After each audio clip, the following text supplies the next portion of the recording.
En nombre del Padre, del Hijo y del Espíritu Santo.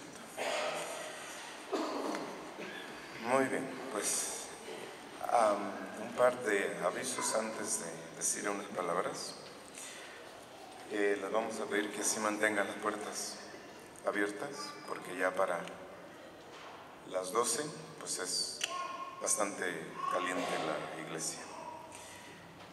Lo segundo, le vuelvo a recordar la necesidad, especialmente ahora con la cuestión de la gripa, ¿verdad?, que está tan extendida, que para la comunión lo único que tienen que hacer es sacar la lengua. Y nadie puede decir que no puede sacar la lengua. La sacan cuando comen. Lo único que tienen que hacer para recibir la comunión es sacar la lengua. No tienen que decir absolutamente nada ni hacer ninguna señal. La palabra amén la digo yo para la comunión. Cerrar los ojos mientras voy repartiendo la Sagrada Comunión es pecado mortal. No me cierren los, porque si veo que están con los ojos cerrados, no les voy a dar la comunión. Los ojos abiertos para ver lo que va a pasar. Sí, entonces, no levanten la cabeza para arriba, no bajen la cabeza para abajo. No cuesta nada, simplemente hincarse y abrir la boca y sacar la lengua. Simple. Muy bien. Pues el Evangelio de este tercer domingo de Cuaresma pues habla del uso de la palabra, de la capacidad de hablar. Y si se dan cuenta, lo primero que toca el cuerpo de Cristo en ustedes es la lengua. Porque es lo primero que hay que arreglar. Lo primero que hay que arreglar. Y no creo que ustedes puedan decir que ustedes no pueden arreglar problemas que tengan o dificultades que tengan para hablar, o de más o de menos. Porque el problema aquí no es que ustedes quieran o no quieran, o puedan o no puedan. El problema aquí es que, como ustedes saben, la actividad angélica, tanto de los ángeles buenos como de los malos, pues es permanente y es en todas partes, en todas partes. Sí. Entonces, una de las acciones quizás más impresionantes de la presencia del demonio, pues es la posesión demoníaca, pero es muy rara. Lo que sí es común, y es lo que menos le prestamos atención, es cómo influye el mal en nuestra capacidad de hablar, de más o de menos. Entonces, yo quiero que ustedes me entiendan muy bien lo que voy a decir para que después no digan otra cosa que yo no dije. Sí, entonces, dice el Evangelio que Jesús estaba echando un demonio que era mudo, o que había hecho o vuelto mudo al que estaba poseído. Y una vez que lo sacó, la gente habló. Si la gente está en presencia de Dios y adoraron a Dios, alabaron a Dios. Quien tenía que haber hablado, habló. Quien no tenía que haber hablado, habló. Que fueron los escribas y fariseos, que dijeron: este saca los demonios con poder de Belcebú, el príncipe de los demonios. A unos el demonio los hace hablar, a otros los hace callar. Y al final del Evangelio dice que una mujer de entre la multitud alzó la voz por obra de Dios, para alabar a la Madre de Dios, para alabar a la Madre de Dios. Entonces, ¿Cuántas veces el demonio no influye en nosotros, en nuestras vidas? Ustedes lo saben muy especialmente los hombres, y no se diga pues las mujeres, en sus trabajos. Sí, yo creo que en ninguna parte hay tanta actividad del demonio como en sus trabajos. Que la gente pierde la habilidad para hablar bien. De 5 palabras que dicen, 4 son malas palabras. ¿Sí? Entonces, la influencia del mal en las vidas de nosotros es constante, y nosotros no nos libramos del mal porque no hablamos cuando debemos hablar y cuando hablamos cuando no deberíamos de hablar. ¿Sí? Entonces, por ejemplo, el demonio nos impide cumplir con nuestras obligaciones. La primera obligación, pues es el deber de la oración. El deber de la oración.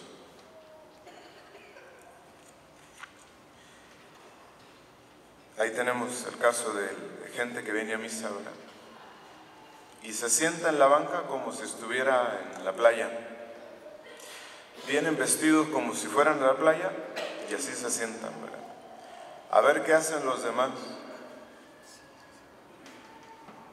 Son hombres influidos en la boca, en la capacidad de hablar, de orar, por el demonio. Entonces, hay gente que dice, pues yo no sé rezar o lo que sea, yo no tengo tiempo para rezar, que son mentiras, ¿verdad? La gente no reza porque tiene trabada la lengua con el demonio. ¿Sí? Entonces, cuando entran a la iglesia no saben qué decir. Y si aquí en la iglesia no reza, imagínense, menos en ninguna otra parte. Pero eso sí, ¿verdad? Cuando se juntan unos demonios con otros, pues comienza la conversación, especialmente en el trabajo. Entonces, el primer deber de la oración, a muchos el demonio nos lo impide cumplir. Y si el demonio impide el cumplimiento de ese deber de la oración en uno, pues es fácil que también lo impida en los demás, por la distracción, por la inmodestia o por el ruido. Esa es la primera de nuestras obligaciones. La segunda obligación, pues son las obligaciones de nuestro estado de vida. Por ejemplo, cuando los padres de familia tienen que corregir, se callan. Cuando tienen que enseñar, se callan. O instruir, o reprender, se callan. ¿Por qué? Por esta traba del mal en la capacidad de hablar. Entonces, si no cumplimos con estas obligaciones que tenemos los padres de familia, pues caemos bajo el influjo del mal. Entonces, esas son nuestras obligaciones. Por ejemplo, el endemoniado en el Evangelio no pudo exponer ante el Señor su dificultad. Si no fue por la caridad de quienes lo trajeron, él se hubiera quedado mudo para siempre. Porque fíjense que a veces el dolernos de nuestros males, el compartir nuestras dificultades con los demás, parece como si nos causara algún alivio. Y al no poder descubrir la naturaleza de nuestros males y la causa de nuestras penas, pues no podemos recibir alivio de los demás. ¿Sí? Entonces, cuando una persona así es influida por el demonio mudo, pues queda del todo abandonada a sí misma y a todo el rigor de su infeliz suerte. Por otro lado, el mudo del Evangelio, como decía, le debe la salud a quienes lo trajeron por caridad, para que Cristo lo liberara. Y dice el Evangelio que luego que el demonio fue sacado, el mudo fue capaz de hablar. Y hay 4 tipos de personas que hablan. La primera, el primer tipo, son los que hablan porque ya no tienen la traba del mal. Son aquellos que se acusan con sinceridad en el confesionario. Son aquellos que oran con fervor y de quienes solo se oyen palabras de bondad, de dulzura, de paciencia, de resignación, de humildad, de caridad, de edificación, de comprensión, de perdón, de aliento. Y nosotros todos tendríamos que ser de este número, de este primer tipo de gente que habla. Los segundos que hablan, pues son aquellos que hablan porque el demonio no ha sido sacado afuera. Por ejemplo, son aquellos cuyos discursos están llenos de vanidad, de presunción, de lamentos, de quejas, de impaciencia, de disipación, de distracción, que hablan sin freno y sin ley, que ni respetan la religión, ni las costumbres, ni la modestia, que para todo tienen algo que decir. Entonces, examinemos nuestro lenguaje para ver qué espíritu es el que nos mueve a hablar. En tercer lugar, tenemos los que hablan para echar el demonio. Y eso sucede cuando hablamos bien. Cuando hablamos bien. Hablar bien a los demás. Pensar bien de los demás. Acercarlos a Cristo, a la confesión, a la oración, a la práctica de la fe. Y por último, están los que hablan por mantener o introducir el demonio en los demás. Son los discursos de aquellos que hacen lo posible por sembrar la duda, la desconfianza, la indiferencia y la maldad en los demás. Entonces, como decía al principio, lo primero que el cuerpo y la sangre de Cristo tocan en la comunión es nuestra lengua. Y así, conforme se va creciendo en la vida cristiana, las palabras van siendo menos, hasta que el silencio se apodera de nosotros y es menos lo que hablamos. ¿Sí? ¿Cuántas veces vemos a la Santísima Virgen hablar en el Evangelio?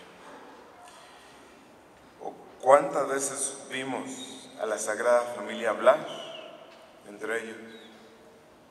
Solo cuando era necesario. La inmensa mayoría de los problemas en las familias vienen de la incapacidad para hablar, o de más o de menos.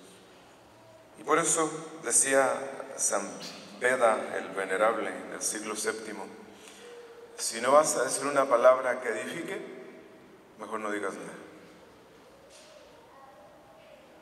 Entonces, fíjense, en esta era de la comunicación, donde todo el mundo tiene celular y Facebook, no sabemos hablar. No sabemos hablar. Hoy se sabe que el 85% de los adolescentes entre los 10 y los 17 años, en este momento actual, ya no tienen capacidad para interactuar con los demás. Ya no saben hablar. Y cuando hablan, pues ya ustedes se imaginarán lo que es. ¿Sí?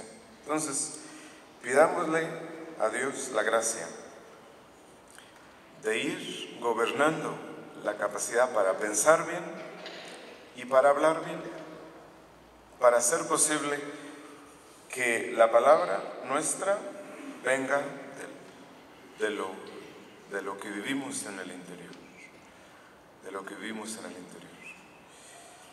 Y así, poco a poco los malos espíritus de la mudez que hay en muchos, pues irán disipando poco a poco, conforme nosotros los vamos enseñando a hablar a los demás. En nombre del Padre, del Hijo y del Espíritu Santo.